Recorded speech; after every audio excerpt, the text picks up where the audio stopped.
Mula-mula dia datang masuk ke Pulau Pinang. Dia masuk Pulau Pinang, dia tukar habis sejarah Pulau Pinang. Dia dakwa dia pula yang membuka Pulau Pinang. Apa benda dia pula membuka Pulau Pinang? Yang kita ni tak reti yang buka negeri agak ni.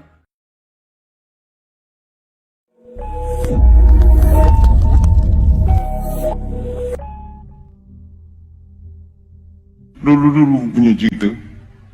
Sebab itu kita tak boleh memadamkan sejarah bahawa Portugis, Belanda, Inggeris datang kerana nak agama.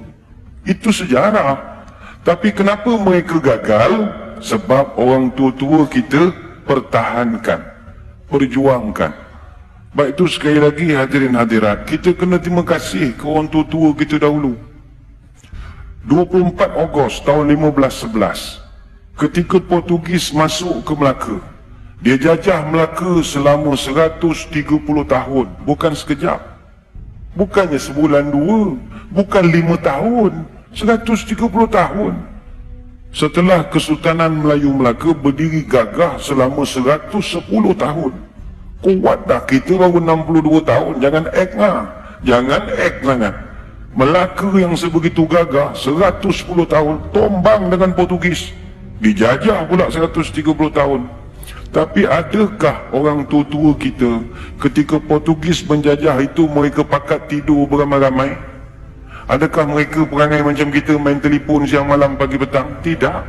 Orang tua-tua dulu tak pernah tidur. Tahun 1521 kita ucap terima kasih saudara-saudara kita dari utara Sumatera Utara, khususnya di Aceh, yang bertali arus membantu menyerang Portugis daripada Aceh. Tahun 1521, Sultan Ali Muhayyad Shah, Sultan Aceh pertama, dia serang Melaka. Serang tapi tak menang sebab Portugis ni kuat ketika itu. Datang pula Sultan Alauddin Al-Qahar, Sultan Aceh yang ketiga. Dia serang Melaka 3 kali. 1537 dia serang, kalah. 1547 dia serang guna kapal, pun kalah. Tahun 1564 dia minta bantuan dari kerajaan Turki Osmani. Semasa itu kerajaan Turki Osmani diperintah oleh Sultan Sulaiman yang merupakan Sultan Turki Osmaniyah yang ke-10, minta tolong tapi gagal. Adakah Portugis terlampau kuat? Tidak juga. Portugis tak kuat, tapi di kalangan orang Melaka ketika itu seronok kerja dengan Portugis. Jadi dia orang dah dapat gaji, ada allowance, ada pangkat, ada apa. Dia orang pula mempertahankan Portugis yang malam pagi petang. Jadi Portugis main wayang sajalah. Orang-orang kita yang berlawan sesama kita. Kemudian Sultan Ali Riayat Shah, Sultan Aceh yang ke-9, serang Melaka 3 tahun berturut-turut. 1573, 1575, 1577.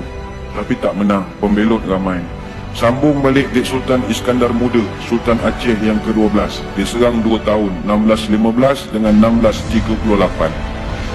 Hasil daripada serangan demi serangan bertali arus, akhirnya Portugis lemah.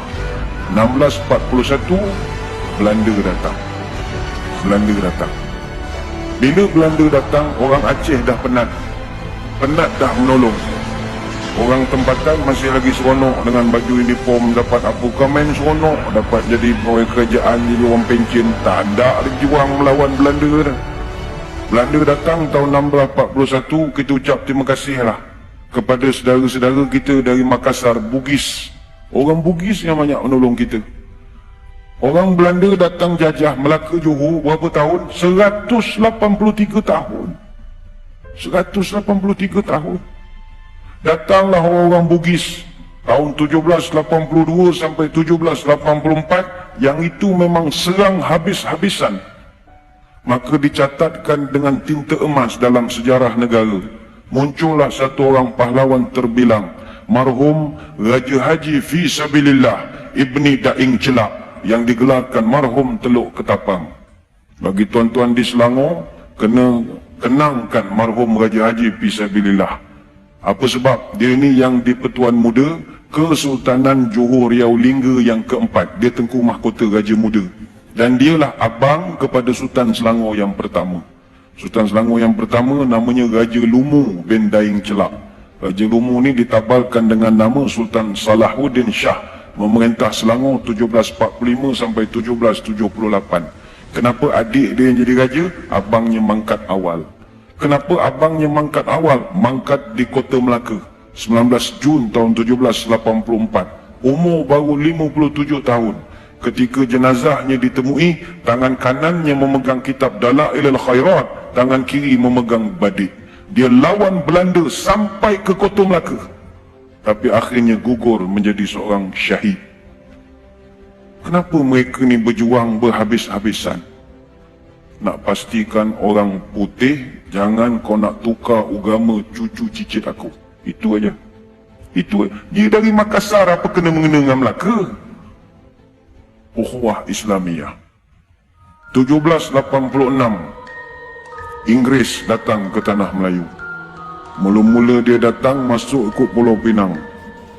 Dia masuk Pulau Pinang, dia tukar habis sejarah Pulau Pinang. Dia dakwa dia pula yang membuka Pulau Pinang. Apa benda dia pula membuka Pulau Pinang? Ingat kita ni tak reti yang buka negeri agak ni. Maka terpadamlah sampai sekarang sejarah sebenar pembuka awal Pulau Pinang tahun 1730. Siapa yang buka Pulau Pinang tahun 1730? Datuk Jenatun.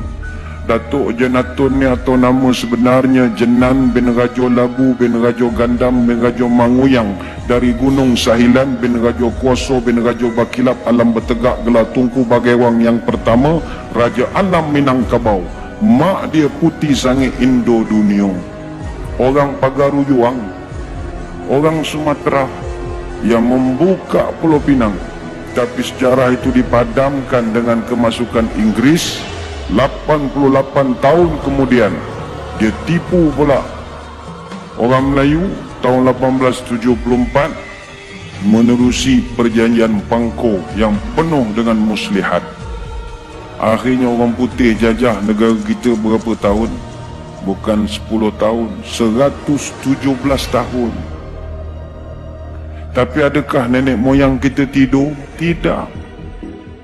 Bangkit satu persatu, Dol Sain, Rentap, Mat Saleh, Maharaja Lela, Tok Bahaman, Tok Janggut, Haji Abdul Rahman Limbung, dan senarai itu begitu panjang sekali. Apa rasional mereka berjuang? Allah. Sebab itu orang tua-tua wujudkan satu perkataan namanya merdeka. Merdeka ini simbolik daripada huruf Mim, Ra, Dal, Ya, Kaf, Alif. Merdeka. Mengikut Rasul dan yakin kepada Allah. Itulah merdeka. Mereka tahu mereka takkan dapat menengok hasil. Tapi kalau mereka tak berbuat sesuatu, malam ini mustahil boleh azan 5 kali sehari di bumi Selangor Darul Ihsan. Mereka berjuang siang dan malam.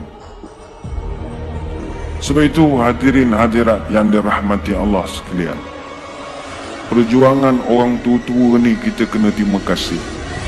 Mereka berjuang lagi dan lagi dan lagi dan lagi dan lagi dan lagi dan lagi dan lagi dan lagi sampai kita tidak ada lagi.